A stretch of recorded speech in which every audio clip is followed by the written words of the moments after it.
MGR TV நேயர்களுக்கு அன்பு வணக்கம். நம்மளோட மூத்த பத்திரிகையாளர் திரு பாண்டியன் இணைந்திருக்கிறார். வாருங்களோடு பேசலாம். சார் வணக்கம். வணக்கம் சார், இந்த அதிமுக பொறுத்த வரைக்கும் வேலுமணி மேல ரொம்ப நாளா ஒரு பொருளை கிளம்பிக்கிட்டு இருக்கு. அவர் தான் அதிருப்தியில இருக்காரு. அவர் தான் ஒரு ஏக்நாத் சிண்டே. அவர் இப்போ ஒருங்கிணைக்கிற முயற்சியை எடுத்து விட்டு வந்துகிட்டு இருக்காரு. இப்போ ஏதோ யாகம் பண்ணியிருக்காரு அப்படின்ற மாதிரி கூட சில பத்திரிகை எல்லாம் தகவல் வெளியிடுது. உண்மையாக வேலுமணி என்ன ஒரு இதில் தான் இருக்காரு? இப்போ அதிமுகவை பொறுத்தவரை அதிமுகவில் இரண்டாவது எடப்பாடி தான் வேலுமணி. ஏன்னா கட்சி டிடிவி தினகரனிடம் இருந்து காப்பாற்றியவர் வேலுமணி தான், எடப்பாடி கூட அல்ல. எடப்பாடி முதலமைச்சராக சசிகலா அறிவித்த பிறகு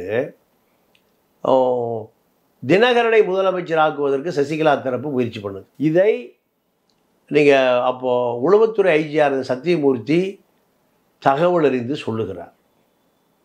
எடப்பாடி முதலமைச்சராக தொடருவதற்கு முயற்சி செய்கிறார். ஆனால் இந்த மன்னார்குடி ஆட்களை எதிர்ப்பதற்கு தெம்பும் திராணியும் இல்லை. யாருக்கு? எடப்பாடிக்கு. அப்போது மன்னார்குடி ஆட்களால் பாதிக்கப்பட்டு அமைச்சர் பதவி இழந்து மீண்டும் பதவி பெற்றவர் வேலுமணி. வேலுமணி தான் எடப்பாடிக்கு பதவி விலக வேண்டாம், நீங்கள் தான் முதலமைச்சர், தினகரனுக்கு எந்த அனுமதியும் கொடுக்க வேண்டாம், தொடர்ந்து நீங்களே முதலமைச்சராக இருங்க, எதாக இருந்தாலும் பார்த்து கொள்ளலாம். சச்சரவு வந்த பிறகு பயந்த எடப்பாடியை மீண்டும் தைரியசாலி ஆக்கியவர் வேலுமணி. வேலுமணி இப்படி ஆக்கிய பிறகு வேலுமணியை தாக்க வேண்டும் என்று விரும்புகிறார் டிடிவி தினகரன். இதற்காக டிநகர் சத்யாவுக்கு இந்த தகவல் தெரியுது, வேலுமணி தாக்கப்படுவார். இந்த வேலுமணியுடைய ஆதரவாளரான டிநகர் சத்யாவுக்கு இந்த தகவல் தெரியுது. ஒரு 25-30 பேர் எப்பொழுதும் புடைசூழ வந்தவர் தான் வேலுமணி. இதன் பிறகு சசிகலாவிடம் முரண்டு பண்ணி ஆட்சியை கட்சியை காப்பாற்றுவதற்கு மூலகாரணமாக இருந்தவர் வேலுமணி. இதன் பிறகு என்ன நடந்ததுன்னா, ஆட்சியை கட்சியை தக்க வைத்து கொண்ட பிறகு முழு சுதந்திரம் கொடுத்துட்டார் எடப்பாடி. யாருக்கு? வேலுமணிக்கு. நீங்கள் 1 லட்சம் கோடியை எடப்பாடி திடீர்க்காருன்னா அவர் 1 லட்சம் கோடியை வச்சிருக்காரு. எவ்வளவு? எடப்பாடிக்கு ஈக்குவலா 1 லட்சம் கோடி வைத்திருக்கக்கூடிய ஒரு நபர் வேலுமணி தான். உள்ளாட்சித்துறையில் உள்ளாட்சி வருகிற அத்தனை நிதியையும் அப்படியே தன்னுடைய அக்கௌண்ட்டுக்கு, இந்த ராஜபக்சே குடும்பத்தை போல 1.5 லட்சம் கோடி டாலர்களை அப்படியே தன்னுடைய குடும்ப அக்கௌண்ட்டுக்கு மாற்றி நாடே திவாலாகி போச்சு. அதே போல் உள்ளாட்சித்துறை திவாலாகி போச்சு. 1 லட்சம் கோடியை. ஏன்னா வேறு வழியே இல்லை. கட்சி ஃபண்டா வேலுமணியை பார்த்துக்கோ, தேர்தல் நிதியாக வேலுமணியை பார்த்துக்கோ. யார் சொன்னது? எடப்பாடி. பணம்னா எடப்பாடி யாரை கையை காமிச்சிருவார்? வேலுமணியை. வேலுமணி எத்தனை பேர் பணம் கேட்டாலும் சரி, எத்தனை 1000 கேட்டாலும் சரி, அவர்கிட்ட இருந்த பெரிய துறை உள்ளாட்சி. உள்ளாட்சியில் அப்படியே மொத்தமாக உள்ளாட்சித்துறையில் பணமே இல்லை, எல்லாத்தையும் எடுத்து மொத்தத்தில் ஆஸ்திரேலியா வரைக்கும் இன்வெஸ்ட் பண்ணிக்கிட்டார். கோயம்புத்தூரை சுற்றி ஒரு 7 குவாரி ஓடுது, காரணமேற்றை குவாரி உட்பட. இப்போ திமுக காலத்தையும் ஓடிட்டுருக்கு.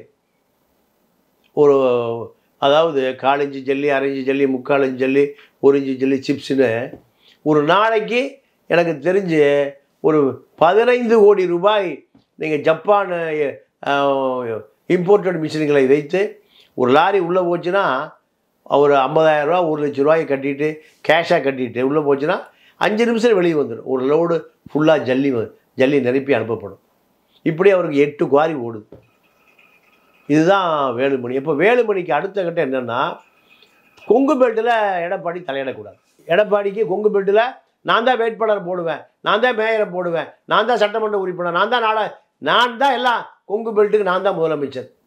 இப்போது எடப்பாடி என்ன பண்ணுறாருன்னா, கொங்கு பெல்ட்டில், வன்னியர் பெல்ட்டில் சிவி சண்முகம், முக்குளத்தூர் பெல்ட்டில், இது எல்லா பெல்ட்டிலையும் என்ன பண்ணுறாரு?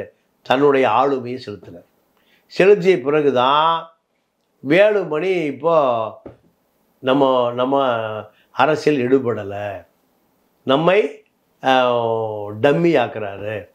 இது தெரிந்து தான் வேலுமணி எடப்பாடியை டம்மி ஆக்கிறதுக்கு பிஜேபியோடு கைகோர்த்து கொண்டு ஜக்கி வாசுதேவ் மூலம் டெல்லிக்கு தகவல் கொடுக்குறாரு. என்னை முதலமைச்சர் வேட்பாளராக அறிவியுங்கள், நான் உங்களுக்கு விசுவாசமாக இருக்கேன். இதுதான் இப்போ எடப்பாடிக்கும் வேலுமணிக்குமான முரண்பாடு. இந்த முரண்பாடு வந்த பிறகு இது வந்து எல்லாம் வருஷமாகி போச்சு. நாளெல்லாம் கிடையாது, 4 மணி நேரம்லாம் கிடையாது, வருஷமாகி. அவர் கூட தானே ஒட்டிக்கிட்டு இருக்காரு. எல்லாரும் கூட தான் உட்காந்துருக்காங்க. கருணாநிதி கூட எம்ஜிஆர் கூட தான் ஒட்டிட்டு இருந்தாரு. அவருடைய பக்கத்து மாநிலத்தில் இருந்தார். யாரும் வெளியில் மாநிலத்தில் இருக்கவே மாட்டாங்க, எல்லாம் பக்கத்தில் தான் இருப்பாங்க. அப்போது இவ்வளவு விஷயங்கள் நடந்த பிறகு வேலுமணி என்ன நினைக்கிறாரு? டெல்லி தொடர்புகளை வளர்த்தி கொண்டு பிஜேபி கூட்டணி முறிய வேண்டான ஒத்த கால் நிற்கிறாரு. இந்த தேர்தலில் பிஜேபியோட கூட்டணி வைக்கணும்னு வேலுமணி ஒத்த காலில் நிற்கிறாரு. ஜக்கி அமித்ஷா, மோடி, நட்டா இந்த தொடர்பில் நீங்கள் வேலுமணி மீது இன்கம் டேக்ஸு ஐடி போகவே இல்லையே, அவர் இருக்கிற பக்கமே திரும்பி பார்க்கலையே. ஏன்? டெல்லி செல்வாக்கு. இதை விட அண்ணாமலை கூட நல்ல நெருக்கம், அண்ணாமலை கூட நல்ல நெருக்கம். இதுதான் அவரை பிஜேபி நெருக்கத்துக்கு கொண்டு போயிருக்கு. இப்போ அவர் என்ன நினைக்கிறாரு? எடப்பாடியுடைய கை ஓங்க தன்னுடைய அரசியல் எதிர்காலம் சூனியமாகி கொண்டே போகுது. போன 2021 தேர்தலையே ஓபிஎஸ்க்கு துணை முதலமைச்சர் கொடுக்காதீங்க, எனக்கு கொடுங்க. ஏன்னா அவர் எந்த தேர்தல் வேலையும் செய்யலை. நான் கொங்கு பெல்ட்டில் ஜெயிச்சு கொடுத்துருக்கேன், செலவு பண்ணுறேன், ஒரு 1000 கோடி செலவு பண்ணுறேன். நீங்கள் மதுரைக்கு தமிழ்நாட்டினுடைய தெற்கு பகுதிக்கு உதயகுமாரை பொறுப்பாக கொடுத்தாரு. இந்த கொங்கு பெல்ட்டுக்கு வேலுமணி தான். இப்போ வேலுமணி தான் கடுமையாக ஒரு பெரிய அரசியல் ஒரு சூழலை உருவாக்கி வெற்றி பெறுவதற்கான முயற்சியை 2021 பண்ணார். அதற்கு கைமாறா ஓபிஎஸ் கொடுக்காம துணை முதலமைச்சர் எனக்கு கொடுக்குன்னு கேட்டார். இவ்வளவு முரண்பாடுகளுக்கு மத்தியில் பிஜேபியோடு நல்ல தொடர்புக்கு போயிட்டார். யார்? வேலுமணி. எடப்பாடி பிஜேபியோடு முறித்தால்தான் நமக்கு 17% ஓட்டு கிடைக்கும். முஸ்லீம் கிறிஸ்தவர்கள் ஓட்டு எவ்வளோ இருக்கு? 17. 14 + 3 17%. இதுதான் திமுகவை மீண்டும் ஆட்சிக்கு அமர்த்துது. சுளையே அவ்வளோ கிடைக்குது, 17% கிடைக்குது. கிறித்துவ, முஸ்லீம், தலித் வாக்கு வங்கி. இதை நம்ம திமுகவிலிருந்து உடைச்சி எடுத்தால் தான் நம்ம முதலமைச்சராக முடியும். இதுக்காக பிஜேபியிலிருந்து உடைச்சிட்டு வெளியே வர்றார். பிஜேபியிலிருந்து உடைத்து கொண்டு வெளியே வருவதை வேலுமணி விரும்பவே இல்லை. இந்த நாடாளுமன்ற தேர்தலில் எல்லா இடங்களையும் நேரடியாகவே வேட்பாளரை போடுறாரு. வேலுமணியை கேட்கல, செங்கோட்டையனை கேட்கல, சிவி சண்முகத்தை கேட்கல, நத்த விஸ்வநாதனை கேட்கல, யாரையுமே கேட்கல. ஜெயலலிதாவை கேட்கும், கருணாநிதி கேட்பார். ஆனால் எடப்பாடி யாரையும் கேட்கல. யார்கிட்ட பணம் இருக்கோ எலெக்ஷனில். அப்போ நம்மளை தொடர்பு எல்லைக்கு வெகு தூரம் சென்று கொண்டே இருக்கிறோம். இதுக்கு பிறகு தான் ஒரு 5 கூட்டணி உருவாக்குறாரு வேலுமணி. செங்கோட்டையன், சிவி சண்முகம், தங்கமணி, நத்த விஸ்வநாதன், முன்னாள் அமைச்சர் அன்பழகன், கல்வி அமைச்சர், உயர்கல்வி அமைச்சர், இவர்களை சேர்த்து கொண்டு எடப்பாடி சந்திக்கிறார். சசிகலா, ஓபிஎஸ், தினகரை சேர்த்தா தான் நம்ம வெற்றி பெற முடியும். சேர்த்தே ஆகணும். யாருக்கு டிமாண்ட் பண்ணுறா? எடப்பாடிக்கு. அப்போது எடப்பாடி பார்க்குறாரு, ஜெயலலிதாட்ட போய் இவர்களெல்லாம் சேர்த்துக்கொள்ளுங்கன்னு பேச முடியுமா? என்கிட்ட பேசுகிற அளவுக்கு உங்களுக்கு துணிவு வந்திருக்கு. சரி, அப்போது இதுக்கு யார் பூனைக்கு மணி கட்டியது? வேலுமணி. வேலுமணிக்கு துணை முதலமைச்சர் ஆசை, முதலமைச்சர் ஆசை. இதுதான் இப்போ எடப்பாடி அலர்ட் ஆனது காரணமே வேலுமணி தான். சசிகலா, ஓபிஎஸ், தினகரன் 3 பேரையும் வைத்துக்கொண்டு உள்கட்சி அரசியல் செய்கிறார். இதே அரசியல் அண்ணாமலை பண்ணார். இணைத்துக் கொள்ளுங்கள், 3 பேரை இணைத்துக் கொள்ளுங்கள், 3 பேர் இணைத்து கொண்டா அதிமுக 3 கோஷ்டி ஆயிருக்கு. இப்போ தான் 5, 3, 8 வருஷம் போராடி சசிகலா வெளியில், டிடிவி வெளியில், ஓபிஎஸ் வெளியில். இப்போ அவங்க எல்லாமே கடந்த நாடாளுமன்ற தேர்தலில் தேனி பக்கம் போகவே முடியல ஓபிஎஸ்னால். எங்கே போய் நின்னார்? ராமநாதத்தில் போய் நின்னார். சசிகலா மன்னார்குடி பக்கம் போகவே முடியல, தேனியில் நின்றுது. தினகரன் தேனியில். அப்போ இவர்களுக்கு மன்னார்குடி அடையாளமே இல்லை, அழிஞ்சு போச்சு. இந்த அரசியல் தான் வேலுமணிக்கு பெரிய பாலமாக அமைது. இதனுடைய விளைவு எடப்பாடியினுடைய நாற்காலியை நகர்த்துவதில் கவனமாக இருக்கார் பிஜேபியோடு சேர்ந்து.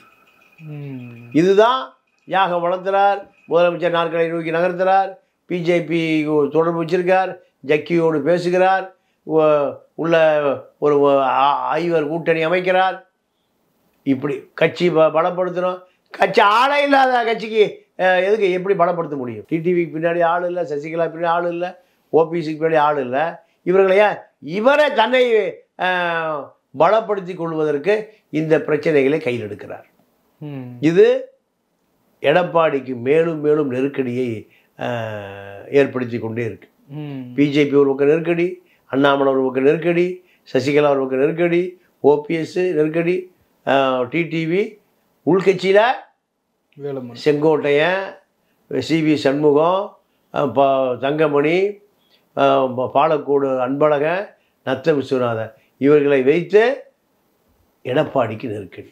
இல்லை, ஆனால் அவர் தைரியமாக பேசுகிறாரு பொதுக்கூட்டத்திலலாம். இந்த இணைப்புக்கு வாய்ப்பு இல்லை, யார் சொன்னாலும் வாய்ப்பு இல்லை, தைரியமாக போட்டு அடிக்கிறாரு. யார்? எடப்பாடி பழனிசாமி. எடப்பாடி தெளிவாக இருக்கார். எப்படி ஒரு கடையை 4 பேர் பார்ட்னராக இருந்து சோல் ப்ரொப்ரைட்டர் ஆகிட்டார். இனி மறுபடியும் கடை பிரித்து 4 பேர் கொடுப்பாரா?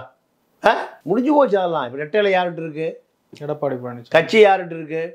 66 எம்எல்ஏ யார்கிட்ட இருக்காங்க? தேர்தல் ஆணையத்தில் யார் சைன் பண்ணுறாரு? பொதுச் செயலாளர். அப்புறம் எல்லாம் செட் ஆயிடுச்சு, எல்லாம் தன்னுடைய கட்டுப்பாடுக்கு வந்துருச்சு. வந்த பிறகு உடச்சாலத்தை கொடுப்பாரா? எந்த முட்டாள் கூட தரமாட்டாங்க. ஒன்று அவருக்கு வேலுமணியை கண்டு பயம் இல்லையே அப்படின்னு சொல்கிறேன். இல்லை, வேலுமணியில் அவருக்கு ஒரு தூசு. வேலுமணியெல்லாம் அவருக்கு ஒரு தூசு. ஏன்னா வேலுமணி இல்லைன்னா இன்னொரு குங்கு பெல்ட்டில் இன்னொரு வேலுமணி அவரால் உருவாக்க முடியும். சிவி சண்முகம் இல்லைன்னா இன்னொரு வன்னியர் பெல்ட்டில் இன்னொரு சிவி சண்முகத்தை உருவாக்க முடியும். வேலுமணி பின்னாலும் எம்எல்ஏக்கள் இருப்பாங்கல்ல. எம்எல்ஏ யாரும் இருக்க மாட்டாங்க சார். யார் வேலுமணி நம்பி போனால் முதலமைச்சர் ஆயிட முடியுமா? வேலுமணி முதலமைச்சர் ஆயிடுவாரா? வேலுமணி வெளியே போனாலும் கவுன்சிலர் கூட ஆக முடியாது. கட்சி அத்தனையும் எடப்பாடி கட்டுப்பாட்டுக்கு வந்துருச்சு. 66 எம்எல்ஏ ஒரு எம்எல்ஏ பிரிக்க முடியுமா சசிகலாவினால? இன்னைக்கு வரைக்கும் முடியலையே. ஓபிஎஸ் பின்னாடி 4 பேர் போனாங்க, 3 பேர் திரும்பி போயிட்டான். சசிகலா பின்னாடி ஒரு கரண்ட் மாவட்ட செயலாளர் கூட உடைச்சி எடுக்க முடியல. முடிஞ்சுதா? முடியலையே. ஓபிஎஸ்ஸால் முடியலையே. ஒரு மாவட்ட செயலர், தேனி மாவட்ட செயலாளர் உடைச்சி எடுத்துகிட்டு போக முடியுமா ஓபிஎஸ்ஸால்? முடியலையே. அப்போ என்ன உன்னால் என்ன பண்ண முடியும்? நீங்கள் உங்களுக்கு பின்னாடி என்ன வாக்கு வங்கி இருக்குது? உனக்கு என்ன செல்வாக்கு இருக்குது? ஒன்றுமே இல்லையே. மன்னார்குடி தஞ்சாவூர் மாவட்ட செயலாளரை உடச்சி எடுத்துகிட்டு போக முடியுமா டிடிவியால்? வைத்தியலிங்கம் போனார். இப்போ எடப்பாடிட்ட என்ன பண்ணிட்டு இருக்காரு? எப்படியா கஞ்சி சேர்த்துங்கிறார். வைத்தியலிங்கம் என்னை மீண்டும் அண்ணாதிமுக சேர்த்துக்க, அண்ணாதிமுக சேர்த்துக்கிறேன், எம்எல்ஏ சீட்டு கேட்கக்கூடாது, மந்திரி பதவியை கொடுக்கக்கூடாது. யார் சொல்கிறா? எடப்பாடி. ஓபிஎஸ்க்காக தான் நிலைமை. அண்ணாதிமுக சேர்த்துக்கிறேன், உனக்கு எம்எல்ஏ சீட்டு கிடையாது, மந்திரி சீட்டு கிடையாது, சேர்த்துக்க. இப்படி ஓடிட்டு இருக்கு. அப்போ வேலுமணியும் ஒரு ஓபிஎஸ்ஸாக மாறப்போகிறார், வேலுமணியும் ஒரு டிடிவி தினகரனாக மாறப்போகிறார், வேலுமணியும் எதிர்காலத்தில் ஒரு சசிகலாவாக மாறப்போகிறார். கட்சியை உடைக்க மாட்டார். கட்சி யாரும் அப்படி போக மாட்டாங்க. கோயம்புத்தூர் அவர் தொண்டாமுத்தூர்லேருந்து 10 பேர் போவான், அவ்வளோதான். ஒரு தொண்டாமுத்தூருக்குள்ள கொஞ்சம் பேர் போவாங்க. பாஜக செல்வாக்கு இருக்குல்ல சார்? ஒரு பாஜக செல்வாக்கு அதிமுகவுக்குள்ள, பாஜகவுக்கே இல்லை. அண்ணாமலை கட்சி வேணா கத்திரிக்காய் வேணா ஊரை விட்டு போயிட்டார். பாஜக எல்லாம் என்னாச்சு? கழுதை தெரிஞ்சு கட்டெடுமையாச்சு. இப்போ யார்கிட்ட மடி போய் சேர்ந்துருச்சு? ஐயர்கிட்டே போய் சேர்ந்துருச்சு, எச்ராஜாட்ட போய் சேர்ந்துருச்சு. முடிஞ்சு போச்சா? தமிழ்நாட்டில் பார்ப்பனர்கள் தலைமை தாங்கினா எவனும் கட்சியில் சேரமாட்டான். இப்போ திருப்பி யார் தலைமை தாங்குறா? எச்ராஜா தலைமை தாங்க ஆரம்பிச்சிட்டார். அதனால் அது வாய்ப்பே இல்லை. தமிழ்நாடு திராவிட இயக்க அரசியலுக்கான களம் அது. திராவிட இயக்கமே தவிர திராவிட இயக்கத்தை எதிர்க்கக்கூடிய ஆரிய அரசியலுக்கு எவனும் போகவே மாட்டான். இப்போ மீண்டும் எச்ராஜா வந்துட்டார், இப்போ கேடி ராவ் வந்துடுவார். முடிஞ்சு போச்சு, பாஜக கதை முடிஞ்சு போச்சு. மீண்டும் 2026 அதிமுக தனிப்பெரும் மெஜாரிட்டியோடு வெற்றி பெறும். இதுதான் 2026 தேர்தல் வியூகம். திமுக மீது இருக்கக்கூடிய அதிருப்தி பூரா அதிமுகவுக்கு வாக்காக மாறும். இத்தனை கட்சி கூட்டணி இருந்து திமுக ஜெயிச்சது 3%. இப்போ வெளியே வந்துருச்சு வேல்முருகன். முஸ்லீம்கள் பாதி ஓட்டு யாருக்கு வரும்? அதிமுகவுக்கு வந்துடும். ஏன்? பிஜேபியில் உடச்சி வெளியே வந்துட்டார். ஜெயலலிதா பிஜேபியோடு இருக்கிற வரை எவனும் ஓட்டு போடல. மோடியா லேடியா 37 சீட்டு கிடச்சிது. ஜெயலலிதா மரணத்திற்கு பிறகு சனாதன எதிர்ப்பு 37 சீட்டு கிடச்சிது. இதான் தமிழ்நாடு. இப்போ பிஜேபி எதிர்ப்பு ஓட்டு 40 சீட்டு கிடச்சிருக்கு.